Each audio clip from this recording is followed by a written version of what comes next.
적분과 통계 9번째 강의 시작하겠습니다. 오늘 학습할 내용은 정적분의 뜻을 안다, 그리고 적분과 미분의 관계를 안다입니다. 먼저 지난 시간에 배운 구분구적법을 생각해 보도록 하겠습니다.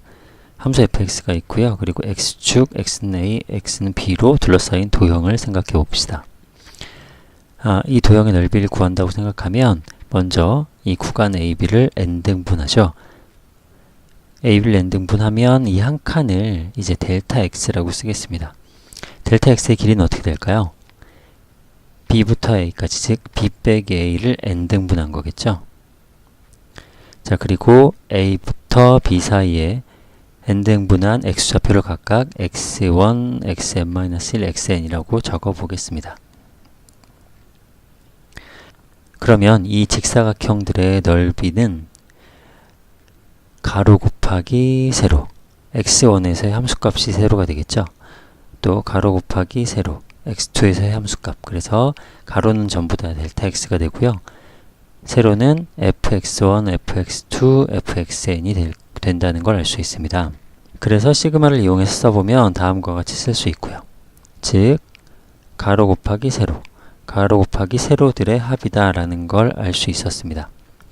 자, 그런데 정적분은 어떻게 정의되는 것이냐면 구분구적법과 동일하게 정의하되 가로와 세로로 보는 것이 아니라 요 구간과 y값으로 보는 겁니다. 즉 x1에서의 함수값으로 보겠다는 겁니다. 얘가 길이가 아니라 함수값이라는 거죠. 마지막으로 아랫부분의 넓이를 구하기 위해서는 극한값을 구했죠.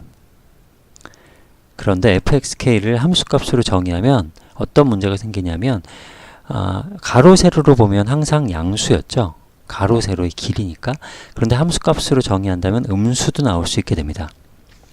즉 이 fx가 음수일 때도 이 극한값이 존재하는지를 확인해야 되는데요.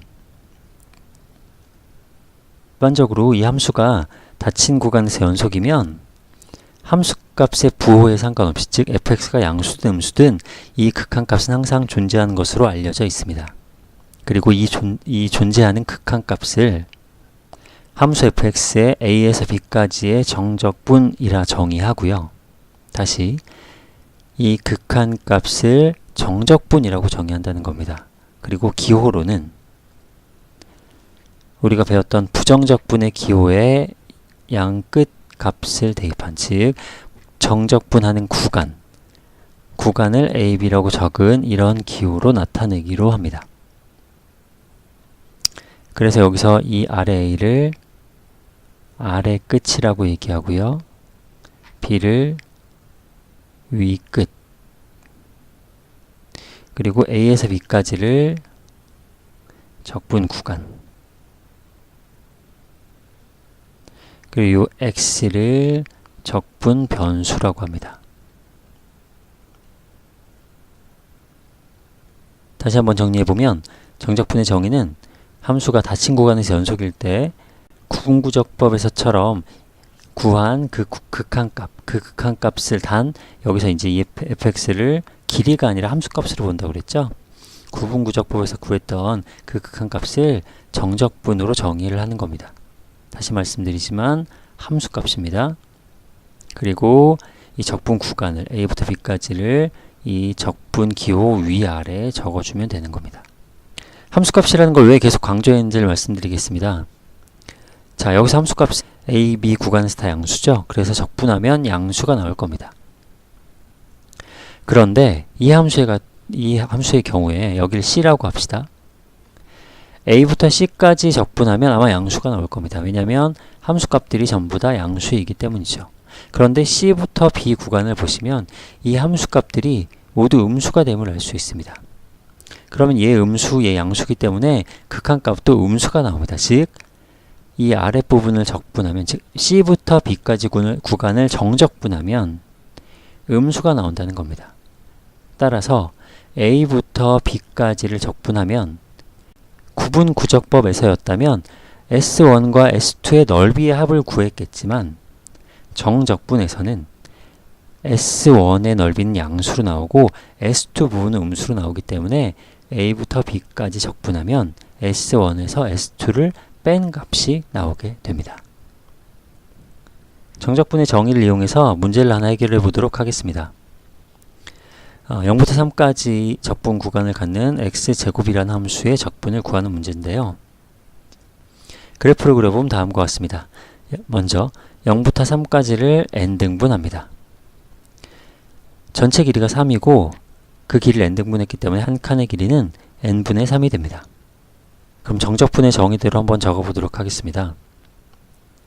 0부터 3까지 x제곱이라는 함수의 정적분은 극한값이었습니다.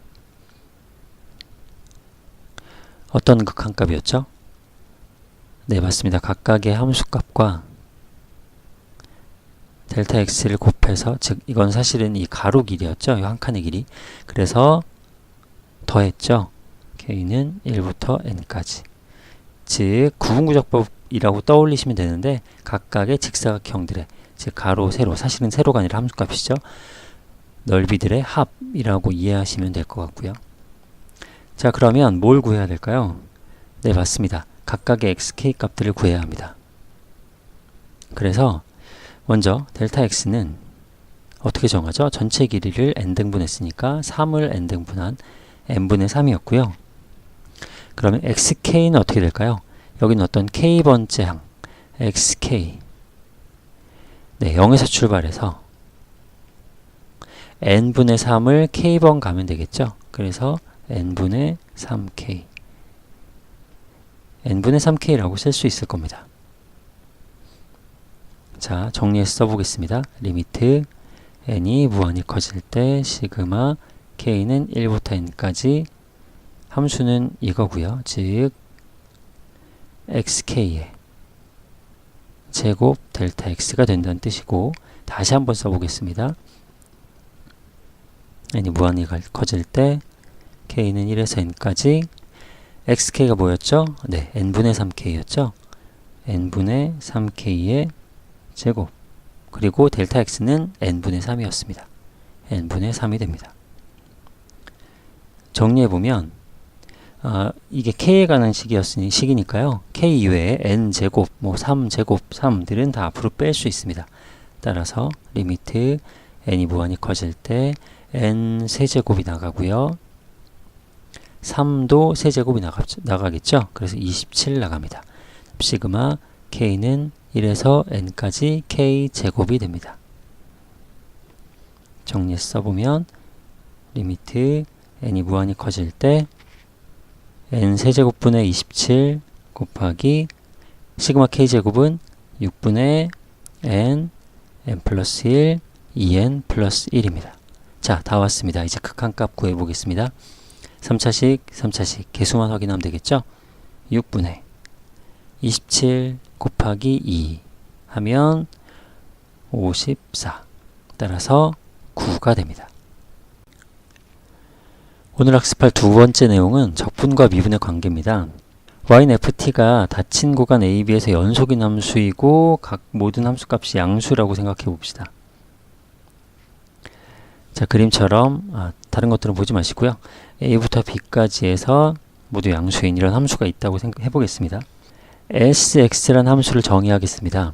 어떻게 정의하냐면 AB 구간의 사이에 어떤 x값이 있다고 생각을 합시다. AB 사이에 있는 어떤 임의의 값입니다. 즉 x는 이제 움직이는 값이라고 생각하시면 되고요.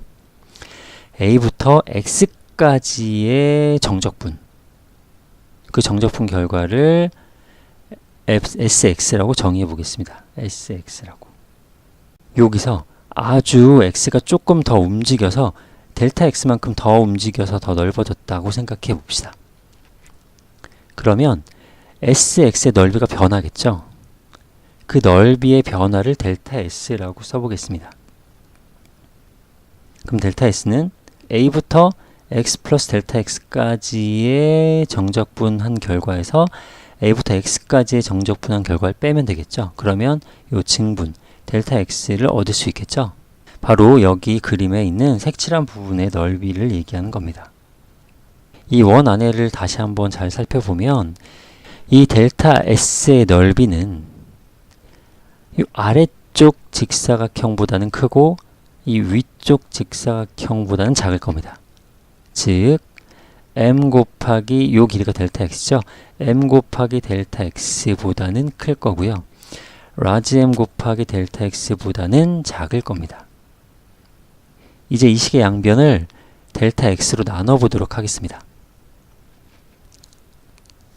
자, 델타 x로 나눠보면 m과 라지 m 사이에 델타 x분의 델타 s가 있을 겁니다. 자, 그런데 잘 보시면 이 구간이 작아지면 작아질수록, 즉 델타 x가 요 간격이 아주 작아지면 라지 m과 스몰 m과 라지 m은 점점 같아질 겁니다.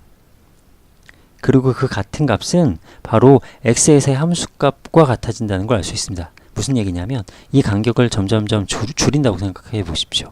그러니까 즉 아주 짧은 간격이다. 그렇다면 이 x에서의 함수값과 스몰 m, 라지 m과 모두 같을 겁니다. 그 극한값은.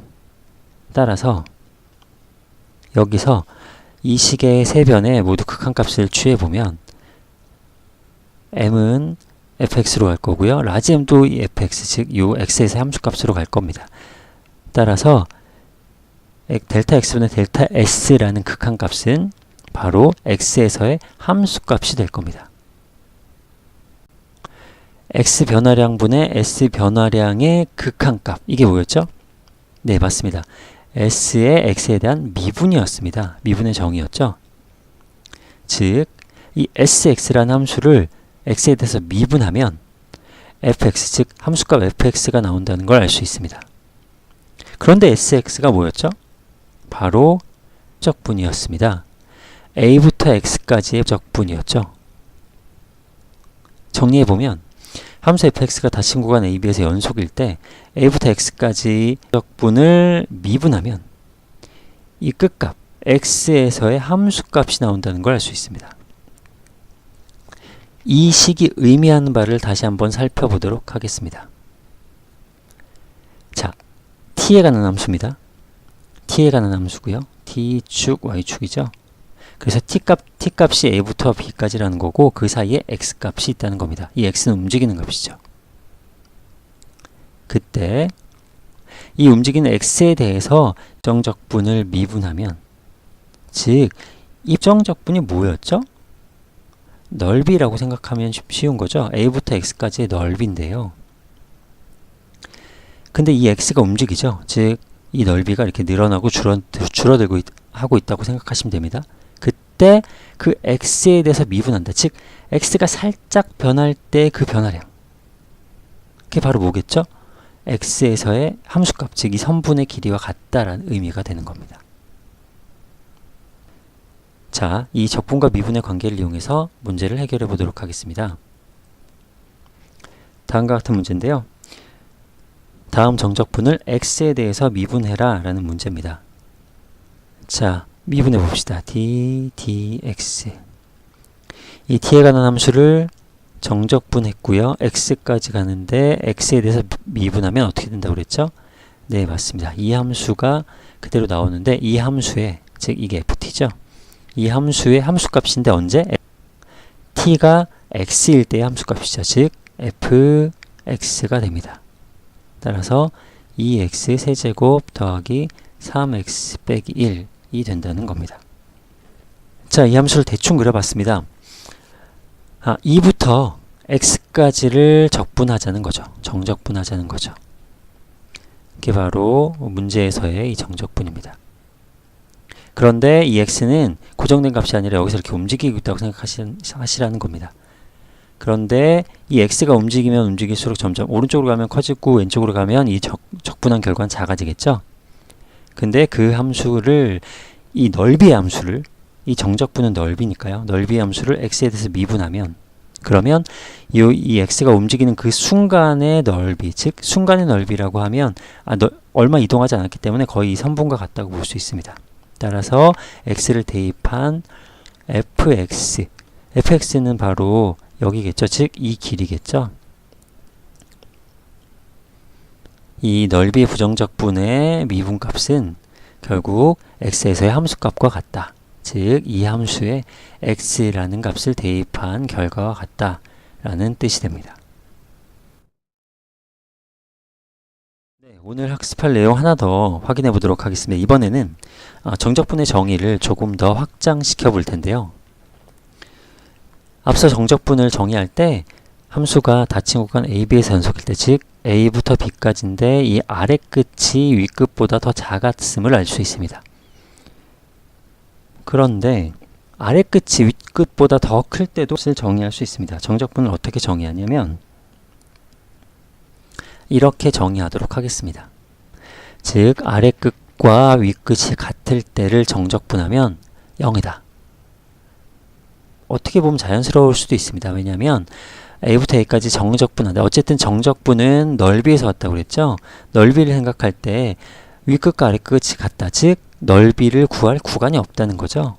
따라서 정적분은 0이라고 정의하는 건 자연스럽다고 볼 수 있고요. 그 다음 A부터 B까지를 적분한다. 그런데 여기 보시는 것처럼 A가 더 큽니다. 예를 들면 이런 거죠. 3부터 0까지.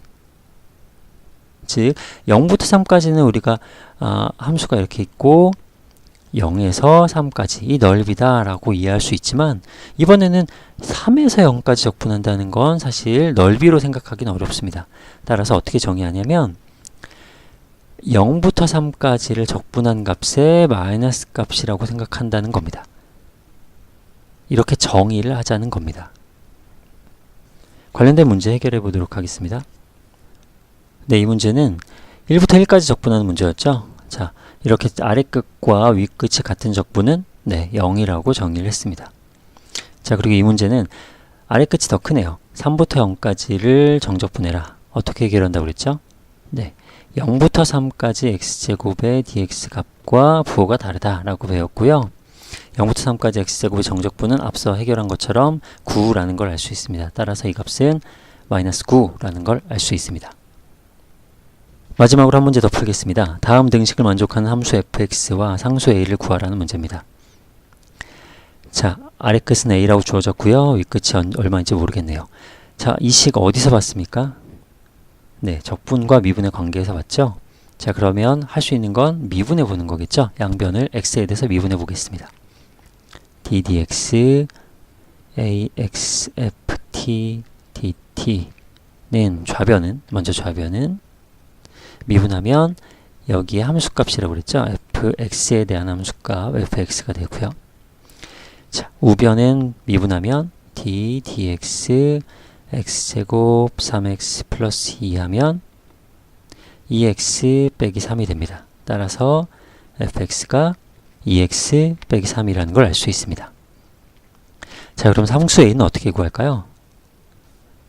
a부터 여기 이 x값에 정적분의 정의 두 번째에서 배운 것처럼 여기서 a부터 a까지 적분하면 0이 되겠죠? 그래서 x에 a를 대입하는 거죠.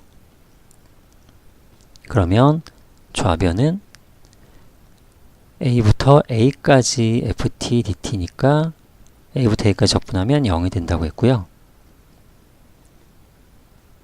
우변은 xa를 대입하면 a제곱 마이너스 3a 더하기 2가 됩니다. 인수분해해 보면 a-2, a-1 이렇게 되겠죠. 따라서 a 값은 1 또는 2가 되겠습니다. 네, 오늘의 퀴즈 나갑니다. 곡선으로 둘러싸인 도형 ABCD와 직사각형 EFGH는 서로 폭이 같습니다. 즉 어디서 잘라도 그 높이가 서로 어디서 잘라도 같다는 뜻입니다. 그러면 이 위에 있는 도형 ABCD와 아래에 있는 도형 EFGH 둘 중 어느 것이 넓이가 넓을까요? 그 이유는 무엇일까요? 네, 오늘 모든 학습을 마쳤습니다. 다음 시간에 학습할 내용은 정적분의 기본 정리, 그리고 함수의 실수배 합차의 정적분입니다. 즉, 오늘 배운 미분과 적분의 관계에 연이어서 정적분과 부정적분을 연결시켜 보도록 하고요. 그리고 적분을 간단하게 할 수 있는, 계산을 쉽게 할 수 있는 방법들을 몇 가지 학습해 보도록 하겠습니다. 오늘 수업은 여기까지입니다. 감사합니다.